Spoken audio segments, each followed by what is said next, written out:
Alors, du coup, comment ça se passe aujourd'hui? Quel a été votre travail toute la journée d'aujourd'hui pour aller constater justement ces commerçants impactés? Le travail qui a été fait aujourd'hui, dans un premier temps, c'est de rassurer l'ensemble des assurés, de les écouter, d'obtenir le maximum d'informations sur leur activité, de définir avec eux toutes les mesures conservatoires que l'on peut prendre.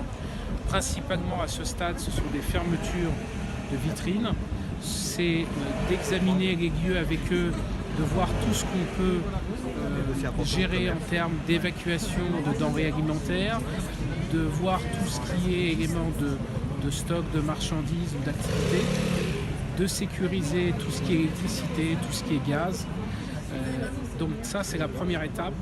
La deuxième étape, c'est d'obtenir le maximum d'informations administratives sur leur activité, ce qui leur donne aussi, eux, tout de suite une feuille de route le plus rapidement possible. Et avec eux, on fait un point sur leur contrat d'assurance pour leur expliquer d'une façon la plus complète possible leur garantie.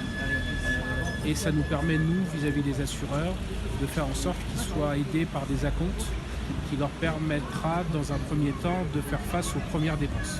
Tout à l'heure, on avait M. Penet qui détaillait un petit peu que beaucoup de commerçants souscrivent généralement à des assurances pour leurs dégâts matériels, mais pas forcément pour les pertes d'exploitation. Est-ce que vous avez rencontré beaucoup de commerçants qui n'ont pas souscrit cette option? Alors, j'ai fait un certain nombre de commerces, mais ceux que j'ai rencontrés à ce jour, et tant mieux pour eux, avaient pris la précaution d'avoir une garantie perte d'exploitation. Donc maintenant, on leur explique les modalités d'application de cette garantie, quels sont les documents administratifs, et surtout de voir avec eux, par rapport à ce quartier qui malheureusement est perturbé dans son ensemble, quelles sont les perspectives dans les prochaines semaines. Donc ils ont aussi besoin d'informations sur comment cette perte d'exploitation va pouvoir être analysée, examinée, et comment on pourra les accompagner.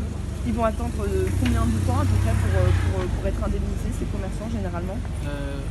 C'est un travail commun avec eux. Donc on leur donne des informations, on analyse, je dirais en direct, le maximum d'éléments et on procède par versement d'acompte lorsque l'on peut pour vraiment les aider dans cette configuration. Il y a juste deux éléments qu'il faut voir. Il y a des périmètres de sécurité où on n'a pas du tout accès. Évidemment ça, on doit nous aussi attendre les accès. Donc pour les personnes qui sont dans cette zone, c'est plus délicat de donner une perspective. Pour ceux qui sont dans les zones où on a accès, là on revient dans une logique de sinistre urgent sur lequel on peut donner des solutions rapides. J'ai vu plein d'entreprises qui ont été déjà sollicitées, qui font toutes les fermetures, donc tout le monde est vraiment dans cette logique de permettre la réouverture de le maximum de commerces. Rapide étant plusieurs jours, plusieurs semaines? Le temps est très important. On essaie, nous, de donner un planning. Et on essaye aussi de quantifier les choses. Donc tout dépend aussi des prestataires, de leur disponibilité. Il y a aussi les travaux réalisés. C'est toutes ces étapes que l'on essaye d'optimiser. Donc l'urgence, elle est, je pense, tous les confrères et tous les experts que j'ai vus sont tous mobilisés pour cette urgence. Merci beaucoup.